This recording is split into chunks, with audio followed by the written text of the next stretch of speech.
White people, we are the problem. And I don't really care if you like to hear that. This country was founded on white silence and slavery. It was designed for one demographic, 21-year-old landowning white men. That's how this country was founded. America is not a great country. I don't care if you like it. You're welcome to go back on the Mayflower and ship your ass back to England, because I really don't care. Facts don't care about your feelings. This country was designed to benefit white people.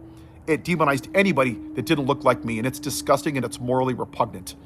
And there's too many people that look like me that don't want to have that conversation because it makes you uncomfortable.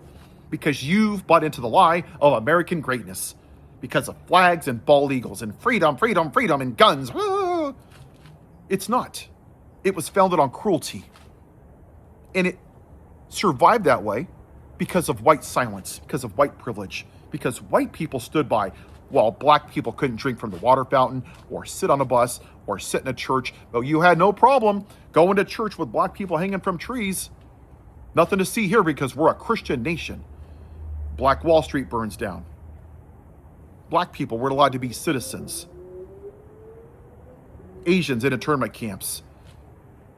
How many Native Americans died because of white people? And we stood by year after year, decade after decade, 2 centuries we sat by and watched it happen, and it's disgusting and it's vile. Today, right now, the southern states are going right back to the Confederacy. I wouldn't be surprised if they start putting up Confederate flags and having Klan rallies again.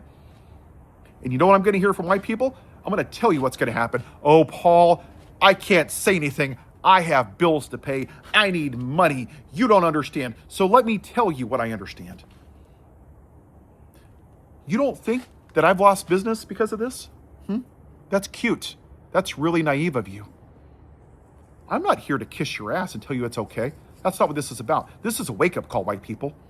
You need a kick in your ass, and some of you need too. You don't think that I've had people in my life cuss me out because I'm standing on business, because I'm doing what's necessary? You don't think so? Sure I have, and I don't give a damn. Because I'm not going to sit by and watch people, what white people have done for hundreds of years to black people, and sit by in their damn silence. I'm not going to do that. I refuse to be that person. And I'm not going to use the bullshit excuse of, I need money. We all need money. I'm not a millionaire. I pay my mortgage just like everybody else. I make my insurance payments, my healthcare payments, all of it. But Paul, look at your backyard. What about my backyard? What? You want to know something? What's interesting? When I grew up, my stepdad had 3 jobs.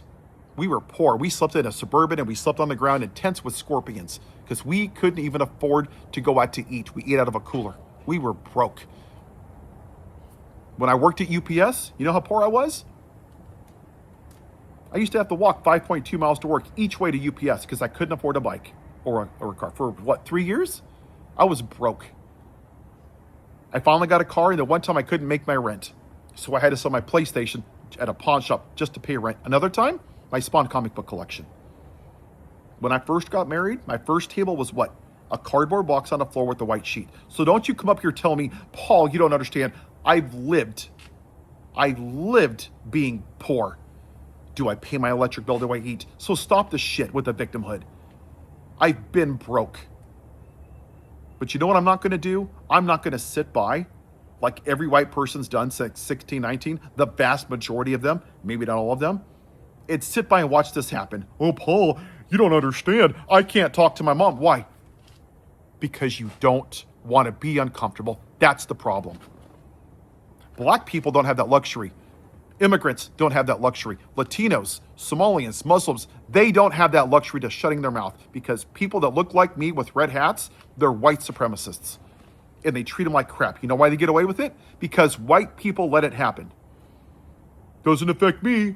Oh, I didn't see that. Oh, I can't say anything. I have bills to pay. I can't be uncomfortable. What if you were black? Have you ever thought about that? Because that's why I do this.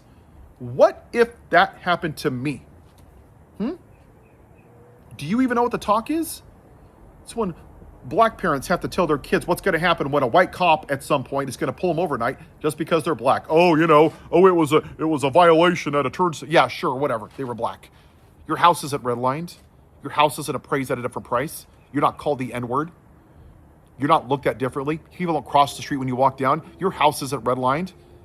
You're not treated differently. That's privilege. Are you going to just sit by and watch this happen because of money? Is that the kind of person you want to be? Look back in 20 years. When I was in Germany, they had little bronze squares. There was a German word, and I forgot what it was. But basically, it was where the Jewish people were taken from their homes by Hitler during the World War. And their neighbors stood by and watched it happen. Oh, sorry, I have bills to pay. I can't fight for you. I don't want to be uncomfortable. And there was a story that stuck out, and it really made me think about what Americans are. And it was a farmer. And she goes, I knew what was happening, but I was still able to sell my goods off the farm, the milk and the butter, so I ignored it. And I did what was best for me. That's white privilege.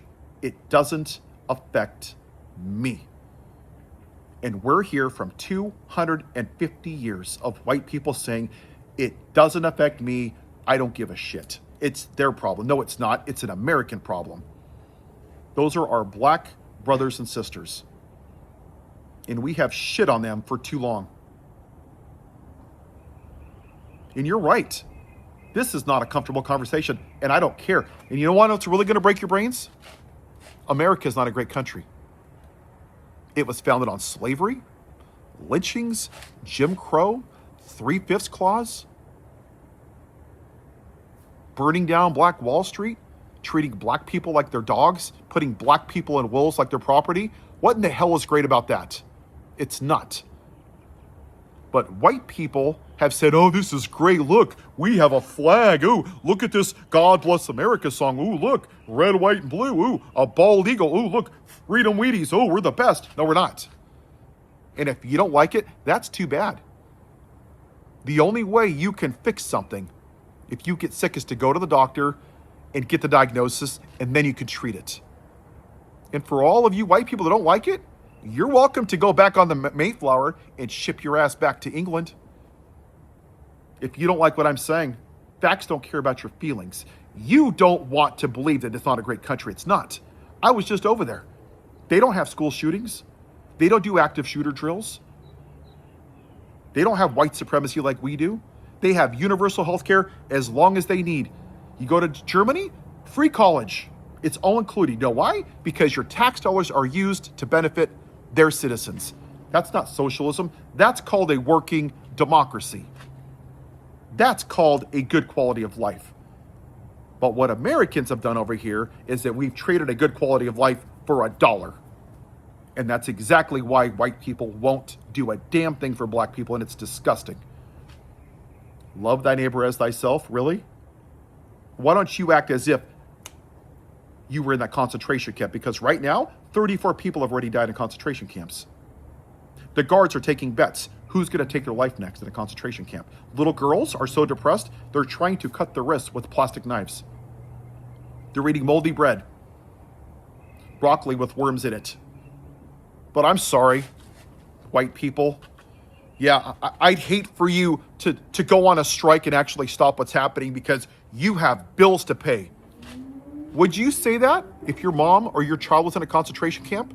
Or would you move heaven and earth? And that's the problem. There is a problem with empathy in this damn country. That we only give a shit when something affects us. And you know how that ends?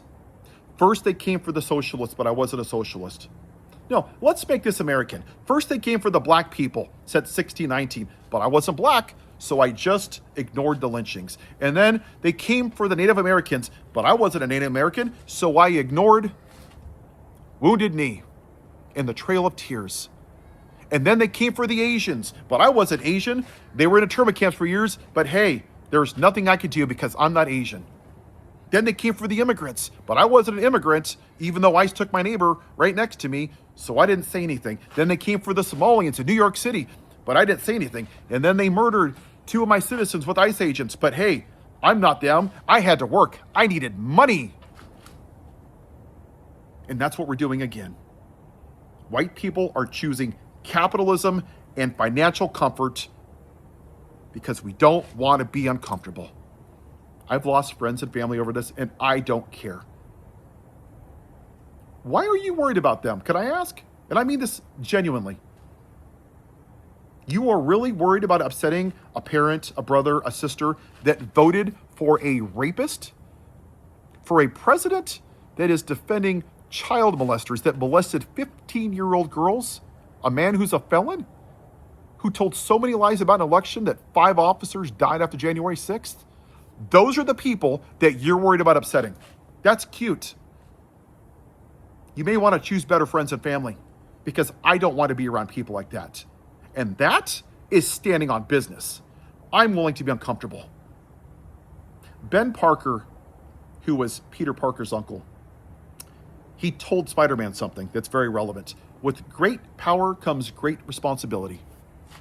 And white people, that's you. Whether you like it or not, you have privilege, so do I. But for too long, white people have just put it in their back pocket because they don't want to be uncomfortable. So what's it going to be, America? White people? Are you going to let democracy burn to the ground because you need money? Yeah, I got bills to pay, Paul. Ooh, you don't understand. I do understand. I told you my story. I've lived it. My entire life I've lived it. And I'm doing it right now by making this video, pissing off a lot of white people. You don't think I get nasty comments and emails? Because I'm willing to be uncomfortable. I'm willing to get into good trouble. Are you?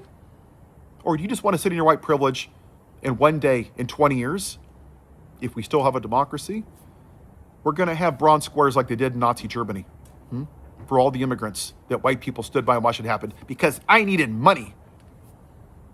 You can be on the right side of history or the white side of history. The choice is yours, America. But this is not a black person's problem. This is an American problem. It is more specifically a white silence problem. Have a white day.